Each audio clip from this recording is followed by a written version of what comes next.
Image encyclopedia.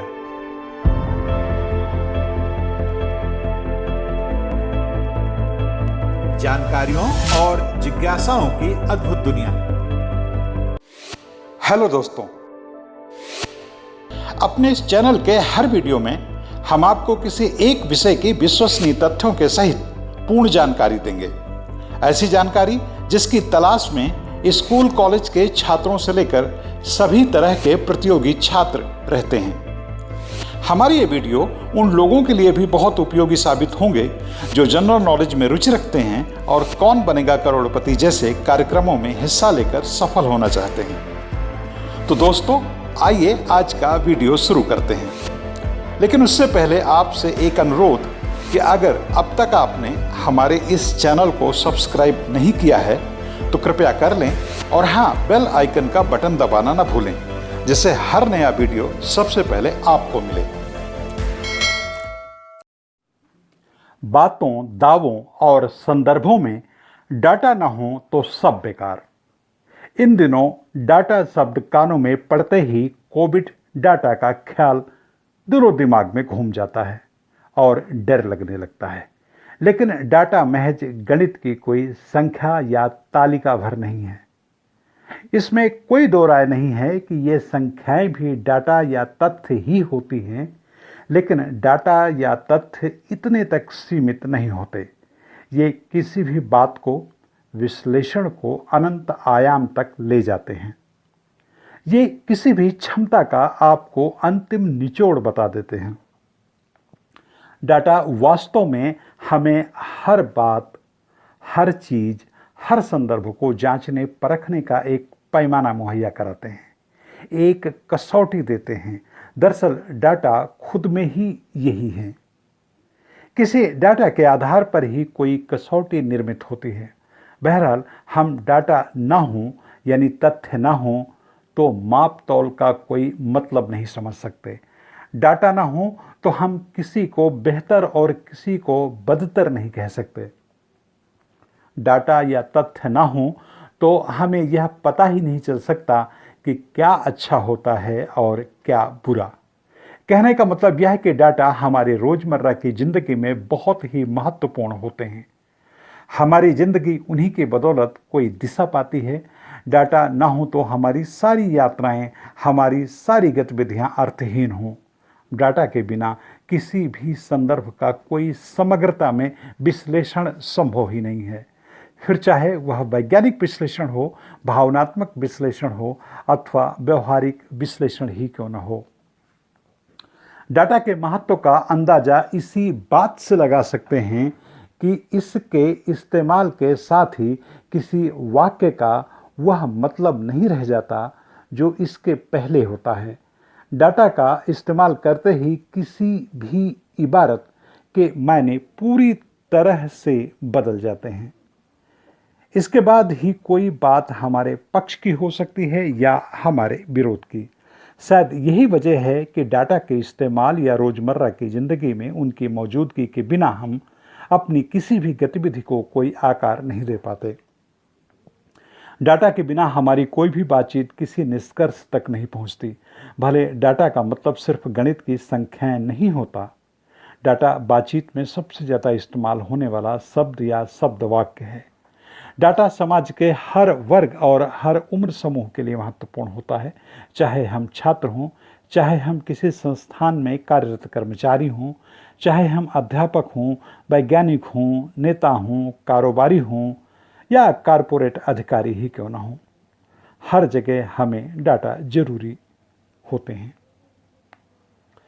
यहाँ तक कि एक बेरोजगार शख्स भी डाटा के इस्तेमाल के बिना अपनी बेरोजगारी का अंदाजा नहीं लगा पाता। हमारा कोई वजूद तभी पूरा होता है जब उसे डाटा साथ दें या उसमें रंगत भरें। इसलिए ज़िंदगी के हर पल को डाटा अपनी मौजूदगी से रोशन करते हैं, यह हमें मानना ही होगा। हर जमाने की जीवन शैली में डाटा महत्वपूर्ण रहे हैं। भले उस जमाने में आज के जितना तकनीकी और उपभोक्तावादी जीवन न रहा हो, मौजूदा जीवन शैली में तो कहा जा सकता है कि डाटा की समझ के बिना एक कदम भी आगे बढ़ना संभव ही नहीं है। वास्तव में आज की जिंदगी तो सही मायनों में आंकड़ों से ही संचालित होती है। जिस तरह से हमारी समाज की जीवन शैली में ज़्यादा से ज़्यादा चीज़ों का इस्तेमाल बढ़ गया है, उसी क्रम में हमारी मौजूदा जीवन शैली के लिए डाटा बेहद महत्वपूर्ण हो गए हैं। डाटा जहां अपना गणितीय वजूद रखता है, वहीं इसका बिना गणितीय हुए भी एक समूचा भौतिक आधार होता है। यह किसी भी संदर्भ में गुणात्मक या संख्यात्मक विशेषता का वाहक होता है। जब भी विशुद्ध डाटा की बात चलती है तो तुरंत जेहन में माप तौल की गतिविधि की याद आती है। जी हाँ, यह बहुत ठोस डाटा है, लेकिन इसका कोई एक आधार नहीं है। माप तौल जैसे ठोस डाटा के भी तमाम आधार होते हैं, मसलन गणितीय, संख्यात्मक, तस्वीर संबंधी, ग्राफ के रूप में, ऑब्जर्वेशन या निरीक्षण से हासिल निष्कर्ष के रूप में, आदि आदि।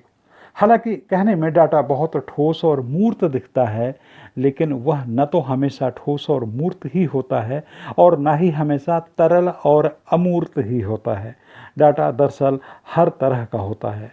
उसमें से ये दो गुण भी तकरीबन अनिवार्य रूप से मौजूद रहते हैं।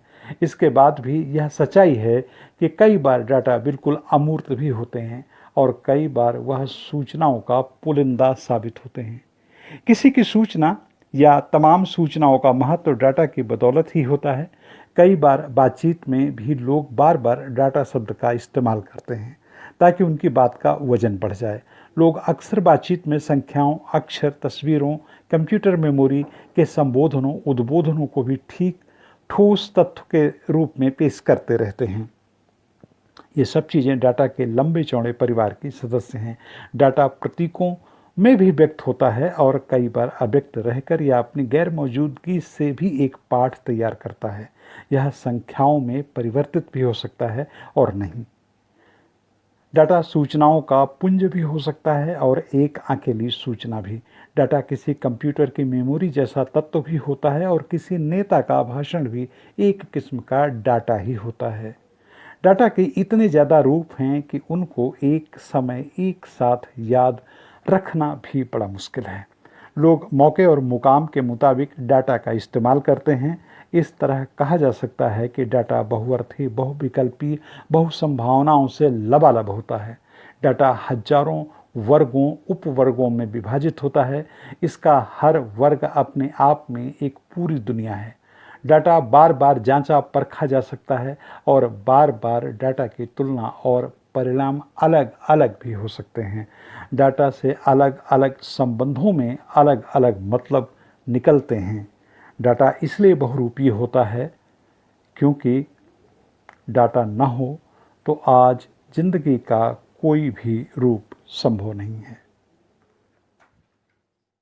दोस्तों, आपको यह वीडियो कैसा लगा हमें कमेंट करके जरूर बताएं और यह भी बताएं कि आपको किस तरह का वीडियो देखना पसंद है। हम आपकी पसंद के मुताबिक भी वीडियो बनाएंगे।